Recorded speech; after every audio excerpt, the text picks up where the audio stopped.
स्वागत है फिर से एक और नई वीडियो में। ये वीडियो खासकर BA first semester private admission वालों के लिए है जिनका एग्ज़ाम 24 मार्च को है। तो इसमें हम एक मॉडल पेपर की बात करने वाले हैं जो आपके एग्ज़ाम के लिए काफ़ी इम्पोर्टेंट है।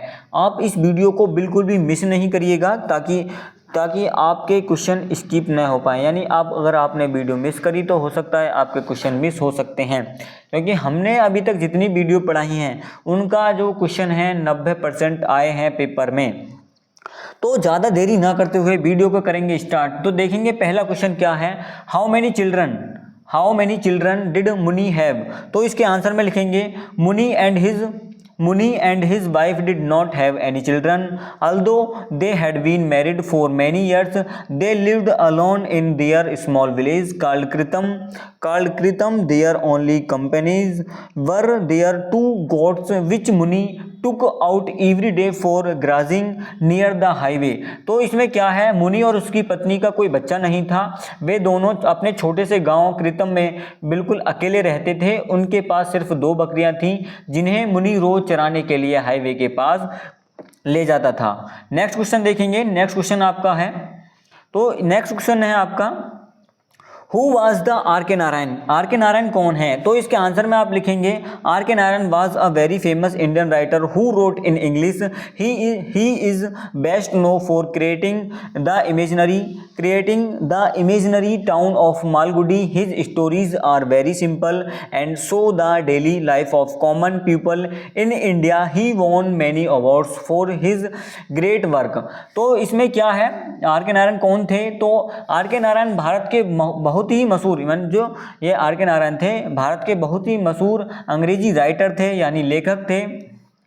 इन्होंने एक काल्पनिक गांव यानी एक काल्पनिक जगह जो शहर है इसकी मतलब एक मिनट रुको, जो काल्पनिक शहर है उसकी मनगढ़ंत कहानी बताई। मनगढ़ंत कहानी का मतलब है एक काल्पनिक शहर बनाया जिसके लिए वह जाने जाते थे, यानी मालगुडी के लिए आर के नारायण जाने जाते थे। इन्होंने उनकी जो कहानियों में भारत के आम लोगों की जो सादी जिंदगी थी वह दिखाई जाती है। ठीक है, अगला क्वेश्चन देखेंगे। अगला क्वेश्चन है आपका सी। तो अगला सी क्वेश्चन क्या है, सी क्वेश्चन है आपका, what did मुनीज wife suspect when Muni gave her 100 rupees. तो इसके आंसर में आप लिख देंगे when Muni gave his wife on 100 rupees. She did not believe him. She suspect that Muni had stolen the money from somewhere. She got very angry and threatened to go back to her parents' house because she was afraid of getting into trouble with the police.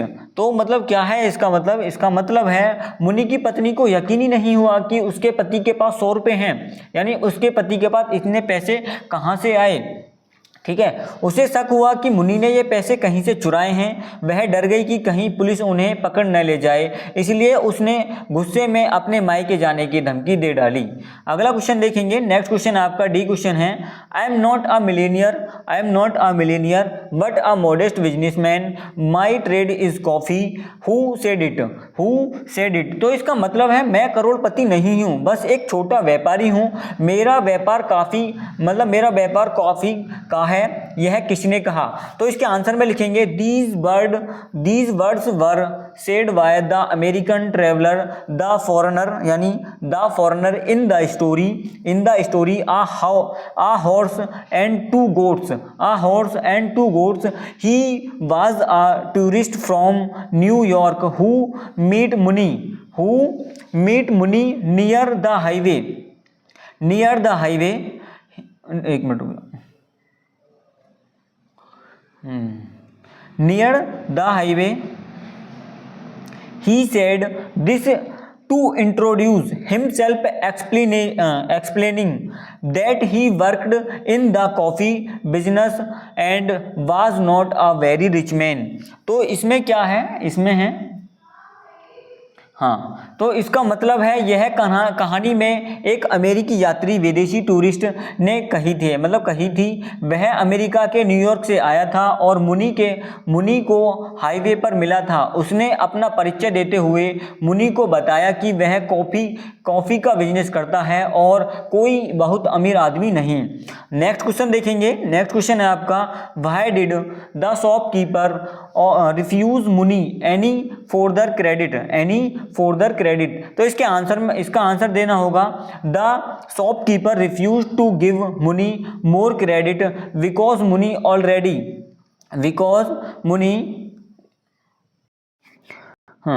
मुनि already owed him a lot of money. Muni had promised to pay his old debt many times but failed to do so. The shopkeeper was tired of Muni's excuses and felt that Muni was too poor to ever pay him back. तो इसका मतलब क्या है? इसका मतलब है मुनि पहले से ही एक दुकानदार का बहुत सारा पुराना कर्ज था। यानी मुनि पर पहले से ही एक दुकानदार का बहुत सारा कर्ज था। मुनि ने कई बार पैसे चुकाने का वादा किया था लेकिन कभी नहीं दे सका, यानी कभी नहीं दिए। दुकानदार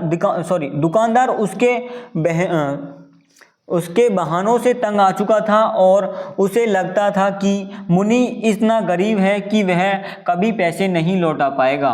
ठीक है, और नहीं लौटा पाएगा। मुनि इतना गरीब है कि वह कभी पैसे लौटा नहीं पाएगा। सुरंग और चौकीदार की कहानी है यह। तो अगला क्वेश्चन देखेंगे। नेक्स्ट क्वेश्चन है आपका एफ। तो यह क्वेश्चन क्या है, why was it necessary to drive the leopard out of tunnel. तो इसका मतलब क्या है? तो इसका मतलब है, एक मिनट रुक जाओ, मतलब बता देता हूं आपको।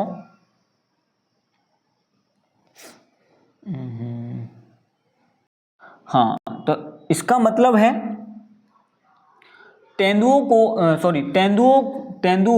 तेंदुए को सुरंग से बाहर निकालना क्यों जरूरी था? तो इसके आंसर में लिखेंगे, in the story the tunnel it was necessary to drive the leopard out because the tunnel was used by the night mail train. If the leopard stayed inside it we killed by the train or it cloud cause any accident. Also the leopard was a danger to the people working near the tracks. तो इसका मतलब है, इसका क्या मतलब है,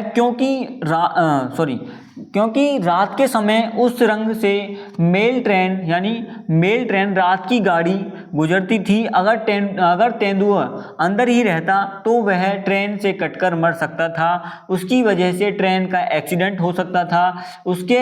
इसके अलावा ट्रैक के पास काम करने वाले लोगों की जान भी जा सकती थी। इसका मतलब ये है। अगला क्वेश्चन देखेंगे। अगला क्वेश्चन है आपका जी, mention some sound in the jungle that occur in the story the tunnel. तो इसके आंसर में आप क्या लिखेंगे, the story mention several natural and scary sounds of the jungle at night. These include the shrill cry of the cicadas, the hooting of any owl, the rustling of leaves as animal move. The most important sound is the low growl of the leopard and the loud choosing whistle of the approaching train. तो इसका मतलब क्या है? हाँ, इसका मतलब है रात के जंगल की कुछ डरावनी आवाज़ें बताई गई हैं, जैसे झींगुर की तीखी आवाज़, उल्लू का बोलना और जानवरों के चलने से पत्तों की सरसराहट। उसके अलावा तेंदुओं की धीमी गुर्राहट और आती हुई ट्रेन की जोरदार सीटी की आवाज़ सबसे खास है। अगला क्वेश्चन देखेंगे, क्वेश्चन नंबर आपका एच है, how the watchman would stop the train if there was any danger. If there was any danger, तो इसके आंसर में लिखेंगे आप, if there was any danger the watchman would use his red signal lamp to stop the train at night. He cared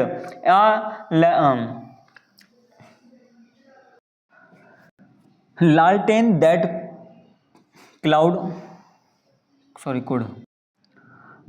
could show both red and green light while showing the red light towards the approaching train. He would signal the driver to stop immediately to avoid any accident. अगला question देखेंगे, अगला question I है, where was the sesame tree in the story the tunnel. In the tunnel, तो इसके answer में आप क्या लिखेंगे, in the story the sesame tree was located near the entrance of the tunnel. It stood at the